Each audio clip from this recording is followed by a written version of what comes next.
ನಮಸ್ತೆ ಮಾಸ್ಟರ್ಸ್. 84ನೇ ದಿನದ ತುಳಸಿದಳ ಭಾಗ 1ರ ಪತ್ರಿಜಿ ಆತ್ಮಜ್ಞಾನ ಪ್ರಕಾಶಕ್ಕೆ ನಿಮಗೆಲ್ಲರಿಗೂ ಸ್ವಾಗತ ಸುಸ್ವಾಗತ ಮಾಸ್ಟರ್ಸ್. ನಿನ್ನೆ ದಿನ ನಾಡಿಮಂಡಲ ಶುದ್ಧಿ, ಚಕ್ರಗಳು ಮತ್ತು ದಿವ್ಯ ಚಕ್ಷು ಬಗ್ಗೆ, ಸವಿಕಲ್ಪ ಸಮಾಧಿಯ ಬಗ್ಗೆ ತಿಳಿದುಕೊಂಡ್ವಿ. ಈ ದಿನ ನಿರ್ವಿಕಲ್ಪ ಸಮಾಧಿಯ ಬಗ್ಗೆ ತಿಳ್ಕೊಳ್ಳೋಣ ಮಾಸ್ಟರ್. ನಿರ್ ಪ್ಲಸ್ ವಿಕಲ್ಪ, ನಿರ್ವಿಕಲ್ಪ. ವಿಕಲ್ಪ ಅಂದರೆ ಸಂಶಯ, ನಿರ್ವಿಕಲ್ಪ ಅಂದರೆ ಸಂಶಯವಿಲ್ಲದ. ಆದ್ದರಿಂದ ನಿರ್ವಿಕಲ್ಪ ಸಮಾಧಿ ಎಂದರೆ ಸ್ವಲ್ಪವೂ ಸಂಶಯಗಳಿಲ್ಲದ ಸ್ಥಿತಿ. ದಿವ್ಯ ಚಕ್ಷುವು ಸಂಪೂರ್ಣವಾಗಿ ಉತ್ತೇಜನವಾದ ನಂತರದ ಸ್ಥಿತಿ. ತನ್ನ ಪೂರ್ಣಾತ್ಮವ ಕುರಿತು ಸಂಪೂರ್ಣವಾಗಿ ತಿಳಿದುಕೊಂಡ ಸ್ಥಿತಿ. ಪೂರ್ಣಾತ್ಮನಿಂದ ಉಳಿದ ಪರಮಗುರು ಪರಂಪರೆಯಲ್ಲಿ ಅವಿಚ್ಛಿನ್ನ ಅನುಸಂಧಾನವೂ ಹೊಂದಿರುವ ಸ್ಥಿತಿ. ತನ್ನ ಜನ್ಮ ಪರಂಪರೆಯನ್ನು ಕುರಿತು, ಕರ್ಮ ಪರಂಪರೆಯನ್ನು ಕುರಿತು, ಕರ್ತವ್ಯ ನಿಷ್ಠೆಯ ಕುರಿತು ಸಂಪೂರ್ಣವಾಗಿ ತಿಳಿದುಕೊಂಡಿರುವ ಸ್ಥಿತಿ ಎಂದರ್ಥ. ನಿರ್ವಿಕಲ್ಪ ಸಮಾಧಿ ಸ್ಥಿತಿ ಎಂದರೆ ಮಹಾಪರಿನಿರ್ವಾಣ ಸ್ಥಿತಿ ಅಂತ.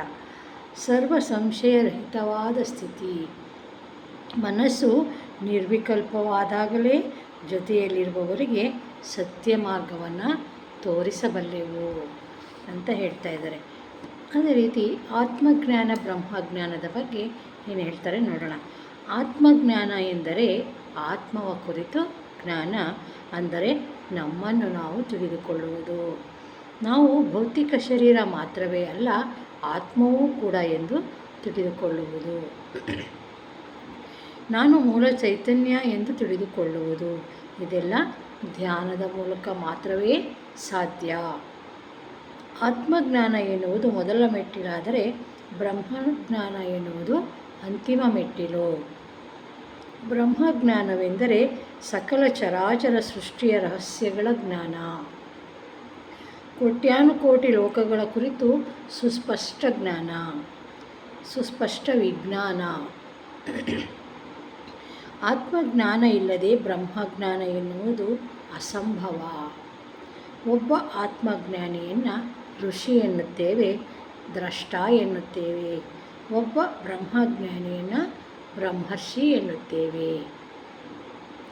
ಸ್ವಂತ ಪೂರ್ಣ ನಿಜಸ್ಥಿತಿಯನ್ನು ತಿಳಿದುಕೊಂಡವನು ಒಬ್ಬ ಆತ್ಮಜ್ಞಾನಿ. ಹೊರಗಿನ ಪ್ರಕೃತಿಯನ್ನು ಕೂಡ ಪೂರ್ಣವಾಗಿ ಅರ್ಥ ಮಾಡಿಕೊಂಡವನೇ ಒಬ್ಬ ಬ್ರಹ್ಮಜ್ಞಾನಿ. ಬ್ರಹ್ಮಜ್ಞಾನಿ ಆದಾಗಲೇ ಬ್ರಹ್ಮ ಪದವಿ ಲಭಿಸುತ್ತದೆ. ಬ್ರಹ್ಮ ಅಂದರೆ ಸೃಷ್ಟಿಕರ್ತ. ಆ ಖ ಇಂ ಖಿ ಔ ಖ ಎಂದು.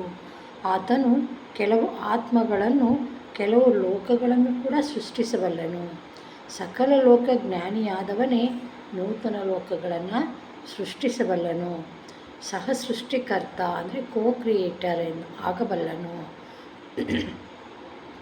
ಆತ್ಮಜ್ಞಾನ ಎನ್ನುವುದು ಧ್ಯಾನದಿಂದ ಲಭಿಸುವ ದಿವ್ಯ ಚಕ್ಷುವಿನ ಪ್ರಾಥಮಿಕ ಸ್ಥಿತಿ. ಬ್ರಹ್ಮಜ್ಞಾನ ಎನ್ನುವುದು ದಿವ್ಯ ಚಕ್ಷುವಿನ ಪರಿಪಕ್ವತೆಯ ಸ್ಥಿತಿ ಅಂತ ಹೇಳ್ತಾ ಇದ್ದಾರೆ. ಅದೇ ರೀತಿ ಮಾಯೆಯ ಬಗ್ಗೆ ಏನು ಹೇಳ್ತಾರೆ.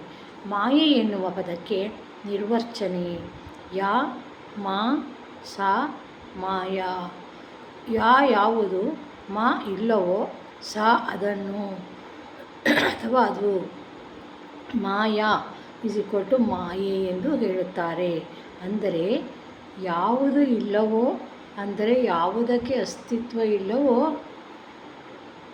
ಅದಕ್ಕೆ ಮಾಯೆ ಎಂದು ಹೆಸರು. ನಿಜಕ್ಕೂ ಪ್ರಪಂಚದಲ್ಲಿ ಎರಡು ವಸ್ತುಗಳು ಮಾಯೆ. ಒಂದು ಸಾವು ಎನ್ನುವ ಭಾವನೆ, ಎರಡು ನಾನು ಬೇರೆ ನೀನು ಬೇರೆ ಎನ್ನುವ ಭಾವನೆ. ಸಾವು ಎನ್ನುವುದು ನಿಜಕ್ಕೂ ಎಲ್ಲಿಯೂ ಇಲ್ಲ, ಇರುವುದೆಲ್ಲ ಆದಿ ಅಂತ್ಯವಿಲ್ಲದ ರೂಪಾಂತರೀಕರಣ ವಿಕಾಸ ಹಾದಿಯೇ. ಎಲ್ಲಿಯೂ ಸಾವು ಇಲ್ಲ ಎಂದು ತಿಳಿದುಕೊಂಡವನೇ ಮಾಯೆಯಿಂದ ಹೊರಗೆ ಬಂದಿರುವವನು. ಅದೇ ರೀತಿ ಅಹಂ ಬ್ರಹ್ಮಾಸ್ಮಿ ತತ್ವಮಸಿ ಅಂದರೆ ನಾನು ಅದೇ, ನೀನು ಅದೇ.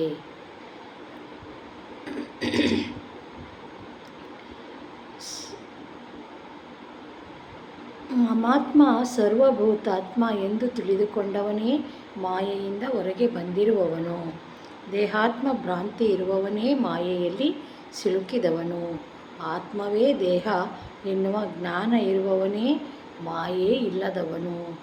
ಧ್ಯಾನದ ಮೂಲಕವೇ ದೇಹಾತ್ಮದ ಭ್ರಾಂತಿ ದೂರವಾಗುತ್ತದೆ. ಧ್ಯಾನದ ಮೂಲಕವೇ ಮಮಾತ್ಮ ಸರ್ವಭೂತಾತ್ಮ ಎಂದು ತಿಳಿದುಕೊಳ್ಳುತ್ತೇವೆ ಅಂತ ಹೇಳ್ತಾ ಇದ್ದಾರೆ masters. Thank you masters, thank you so much. ಜೈ ಹೋ ಪತ್ರಿಜಿ, ಜೈ ಹೋ ಪತ್ರಿಜಿ, ಜೈ ಹೋ ಪತ್ರಿಜಿ.